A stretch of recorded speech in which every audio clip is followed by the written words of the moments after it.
Relax துராப்ஜி நேயர்களுக்கு அன்பு வணக்கம். நம்ம எல்லாருக்குமான பிடித்த கலைஞர்கள் அப்படின்னு ஒரு பட்டியல் போடுறோம் அப்படின்னும் போது அந்த நடிகர்களுடைய வரிசையில இன்னைக்கு தேதிக்கு பச்சக்குன்னு மனசுக்குள்ளார உட்கார்ந்துருக்கிறவர் யோகி பாபு அவர்கள். யோகி பாபு அவர்களை நம்ம ஒரு காமெடியனாகவும் ரசிக்க முடியும், ஒரு கேரக்டர் ஆர்டிஸ்டாகவும் ரசிக்க முடியும். கோலமாவு கோகிலா மாதிரியான படத்துல கிட்டத்தட்ட கதையின் நாயகனாகவே அவர் வருவார். பொம்மை முதலான படங்கள்லையா இருக்கட்டும், கருமேகங்கள் கலைகின்றன மாதிரியான படங்கள்ல ஒரு கேரக்டர் ரோலையும் பின்னெடுப்பார். அப்படிப்பட்ட ஒரு இன்னைக்கு தேதிக்கு பரபரப்பா காமெடிக்கு பஞ்சமா இருக்கு தமிழ் சினிமாவில். காமெடிக்கு ஒரு வறட்சி ஆயிடுச்சு. ஆனாலும் கூட ஒரு பக்கம் காமெடி, ஒரு பக்கம் கேரக்டர் ஆர்டிஸ்ட்னு 24 மணி நேரம் போதாமல் சதா சர்வ காலமும் பயணித்து கொண்டு ஷூட்டிங் அப்படி இப்படின்னே இருக்கிற ஒரு பிஸியான நடிகர் தான் யோகி பாபு. அந்த யோகி பாபு அவர்கள் ஒரு பக்கம் என்னதான் பிஸியா இருந்தாலும் கூட இன்னொரு பக்கத்துல கோவில் கோவிலாக சென்று தரிசனம் செய்வதை வழக்கமாக வைத்திருக்கிற ஒரு மிகச்சிறந்த பக்தியில் திளைக்கிற ஒரு அற்புத கலைஞர், அற்புத மனிதர் தான் யோகி பாபு அவர்கள். நம்ம உரகடம் பகுதியிலிருந்து, சென்னைக்கு பக்கத்துல உரகடம் இருக்கு இல்லையா, உரகடம் பகுதியிலிருந்து ஸ்ரீபெரும்புதூர் போற வழியில வல்லக்கோட்டை அப்படின்னு ஒரு ஊர் இருக்கு. அந்த வல்லக்கோட்டை சுமார் 1000 வருடம் பழமை வாய்ந்த ஒரு ஊரு, ஒரு கிராமம். அந்த வல்லக்கோட்டையில முருகப்பெருமான் குடிகொண்டிருக்கிற கோவில் இருக்கு. எனக்கு தெரிஞ்சு முருகப்பெருமான் ஒரு 6.5-7 அடி உயரத்துல பிரம்மாண்டமா இருக்கிற முருகன் கோவில் அதுதான். இந்த கோவிலுக்கு அடிக்கடி போயிட்டு வரத நானும் என் மனைவியும் வழக்கமா வச்சிருப்போம். அப்படி ஒரு சந்தர்ப்பமாக கோயிலுக்கு போயிருந்தப்ப அங்க கருவறையில அந்த சன்னிதானத்துல முருகப்பெருமானை நோக்கி நின்றுட்டு இருக்கும் போது எனக்கு முன்னாடி நின்றுட்டு இருந்தவர் தான் யோகி பாபு. அப்புறம் பூஜை எல்லாம் முடிச்சு, தரிசனம்லாம் முடிச்சு, விபூதி எல்லாம் வாங்கிட்டு இருக்கும் போது திரும்பி பார்த்துட்டு 2 பேருமே சிரித்து கொண்டு பேசிக்கொண்டோம். ஏன்னா ஒரு 2 வருடங்களுக்கு முன்னாடியே யோகி பாபுவோட அவரோட சேர்ந்து அவருடைய ஸ்கிரிப்டுக்காக, அவருடைய கதை தேர்வுக்காக அவர்கிட்ட வேலைக்கு போகக்கூடிய ஒரு வாய்ப்பு ஒன்று கிடைச்சிது. ஆனால் அந்த சமயத்துல கரோனா முதலான காலகட்டங்கள் பல குழப்பங்களை ஏற்படுத்தினதுனால அந்த விஷயம் ஏனோ தள்ளி போயிடுச்சு. அந்த சமயத்துல அவர் மும்பையில அதுக்கு முன்னாடி படப்பிடிப்புல இருந்தார். ரஜினிகாந்த் சார் கூட மும்பையில படப்பிடிப்புல இருந்தாரு. அதெல்லாம் சரிவர இருந்திருந்ததுனாக்கா கிட்டத்தட்ட நாங்க சேர்ந்து இன்னைக்கு நானும் யோகி பாபு அவர்களும் சேர்ந்து பணியாற்றி கொண்டிருக்கிற தருணமா இருந்திருக்குமோ என்னமோ தெரியல. ஆனால் காலம் மிக நீண்ட நாள் கழித்து இப்படி ஒரு சந்திப்பை எனக்கும் யோகி பாபுவுக்கும் கொடுத்துச்சு அப்படிங்கிறத ரொம்ப சந்தோஷமான தருணமா பார்க்கிறேன்.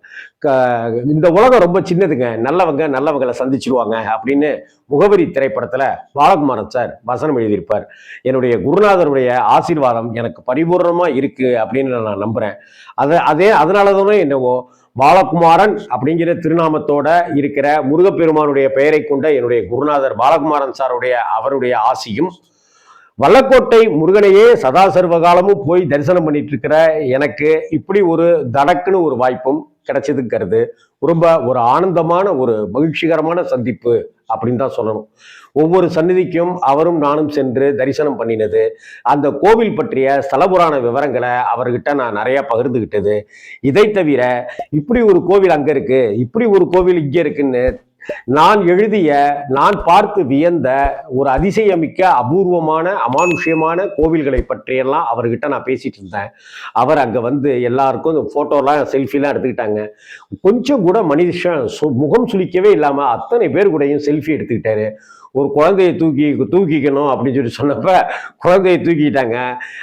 தன்ஷிகாவா ஏதோ ஒரு ஹன்ஷிகாவா ஏதோ ஒரு பேர் சொன்னப்ப குழந்தைய ஹன்ஷிகா அங்க பாரு அப்படி இப்படின்னு சொல்லிட்டு அவர் அப்படியே அந்த குழந்தையோடய அப்படியே மெர்ஜாகி இருந்த அந்த யோகி பாபுக்குள்ளார ஒரு குழந்தைமை உணர்வு, ஒரு மனிதநேயம் அப்படின்னு பல நுட்பமான இன்னைக்கு மனிதர்களுக்கு தேவையான எல்லா விஷயங்களும் அவருடைய மனசுக்குள்ளார இருக்கு அப்படின்னு தான். பொய் இல்லாம இருக்கிறது தாங்க இங்க ரொம்ப முக்கியம். யோகி பாபு அவர்களா அப்படி ஒரு பொய் இல்லாத மனிதரா இன்னைக்கு சினிமா கலைஞர்கள்ல முக்கியமானவரா நான் பார்க்கிறேன். நான் அதே போல பார்த்தா அவர் அங்க பிரசாதத்துக்கு சொல்லி வச்சு பக்தர்களுக்கெல்லாம் சாம்பார் சாதம்னு நினைக்கிறேன், சாம்பார் சாதத்தை அப்படியே கைகையா வழங்கிக்கிட்டே இருக்கிறார். ஒரு பக்கம் பிரசாதம், ஒரு பக்கம் பக்தர்களுக்கு சார் உங்க ஃபேன் சார் நான் அப்படின்னு சொல்லிட்டு செல்ஃபி, இன்னொரு பக்கத்துல பக்தி சிரத்தையோட ஒவ்வொரு சந்நிதியிலையும் நின்று அப்படியே மனமுருகி பிரார்த்தனை பண்றாரு. வல்லக்கோட்டை முருகன் கோவில்ல உட்கார்ந்து சுவாமி தரிசனம் பண்ணலாம். நம்ம சென்னை காளிகாம்பாள் கோவிலை எப்படி நம்ம உட்கார்ந்து தரிசனம் பண்ணலாமோ அப்படி தரிசனம் பண்ணலாம்.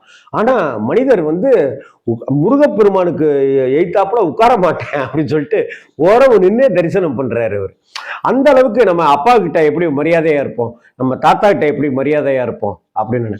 முருகன் வந்து கடவுள் இல்லைங்க, நமக்கு ஒரு சொந்தம் அப்படிங்கிற மாதிரி அவர் என்கிட்ட அப்படியே சன்னதியில் அப்படியே பேசிட்டு வரும்போது சொல்றாரு. முருகப்பெருமான் அப்படிதாங்க நம்ம பார்க்கணும், அதானே நல்லா இருக்கும் அப்படின்னு சொல்றாரு. கிட்டத்தட்ட முருகப்பெருமான் முருகன் முருகன் முருகன் சதா சர்வகாலமும் உருகிட்டு இருப்பாங்க. சினிமாவில் இருக்கிற பிரமுகர்களுக்கும் ட்விட்டர்ல யோகி பாபு எக்ஸ் வலைதளத்துல யோகி பாபு அவர்களை ஃபாலோ பண்றவங்களுக்கும் தெரியும். அவர் எப்படியும் ஒரு வாரத்துல ஒரு 20 போட்டோவாவது முருகன் சம்பந்தப்பட்ட புகைப்படங்களை போட்டுக்கிட்டே இருப்பார் எப்போதுமே. அப்படிப்பட்ட ஒரு மிகச்சிறந்த முருக பக்தர். அந்த காலத்துல தேவர் பிலிம்ஸ் எம்எம்ஏ சின்னப்பா தேவர் ஐயாவை சொல்லுவோம். அவர் உடல் முழுக்க சந்தனங்களை பூசிக்கிட்டு நெத்தி முழுக்க விபூதியை வச்சுட்டு அப்படி வருவார். ஆனா யோகி பாபு அவர்கள் கை ஃபுல்லா கயிறு கட்டிக்கிட்டு நெத்தி ஃபுல்லா விபூதியை வச்சுக்கிட்டு இருக்கிற ஒரு முருக பக்தரா பார்க்கிறேன். அன்னைக்கு அவர் தேவர் சின்னப்பா தேவர் அவர்கள் மருதமலை முருகனை அன்னைக்கு கொண்டாடி பிரசித்தி பெற செஞ்சார். ஆனா இந்த யோகி பாபு அவர்கள் தமிழகத்தில் இருக்கிற பல முருகன் கோவில்களுக்கு பல கோவில்களுக்குன்னு போய் தரிசனம் பண்ணிட்டு வந்து ஒரு ட்விட்டர்ல போட்டாலே அந்த கோவிலுக்கெல்லாம் இன்னைக்கு பக்தர்கள் போறாங்க. நான் யோகி பாபு சார் வந்து ஒரு தடவை ட்விட்டர்ல போட்டிருந்தாருங்க, அதை பார்த்து தாங்க நான் இந்த கோயிலுக்கு போனேன் அப்படின்னு பார்த்தேன். அங்க பார்த்தாக்க நீங்க எழுதின புஸ்தகமும் இருந்துச்சுங்க அப்படின்னு சொல்லிட்டு என்கிட்ட பேசின நிறைய பேர் கூட இருக்காங்க. அந்த அந்த யோகி பாபுவுடனான ஒரு சந்திப்பு அப்படிங்கிறது தற்செயலாக நிகழ்ந்த சந்திப்புன்னு சொல்லுவோம் இல்லையா, இப்படிதான் ஒரு கோவில் சன்னதியிலேயோ அல்லது வேறு ஒரு இடத்துலையோ ஒரு அற்புதம் ஒன்று நிகழும். அப்படி ஒரு அற்புதமான மனிதரை ரொம்ப நாளைக்கு அப்புறம் இப்படி சந்தித்தது உரையாடியது அப்படின்னு சொன்னதும் அவருடைய மேனேஜர் உதவியாளர் அவர் என்னுடைய நம்பரை வாங்கிட்டது, என்னுடைய நம்பரை அவருடைய நம்பரை எனக்கு கொடுத்ததுங்கிறது எல்லாமே ஒரு அட்டகாசமான தருணமா ஒரு சாக்லேட் தருணங்களா நான் பார்க்கிறேன். அந்த வல்லக்கோட்டை முருகன் கோவில்ல அவர் எடுத்த வீடியோ, நாங்கள் அன்னைக்கு எடுத்திருந்த வீடியோஸ் எல்லாம் நீங்க பார்த்துக்கிட்டே இருப்பீங்கன்னு நினைக்கிறேன். வணக்கம் நண்பர்களே.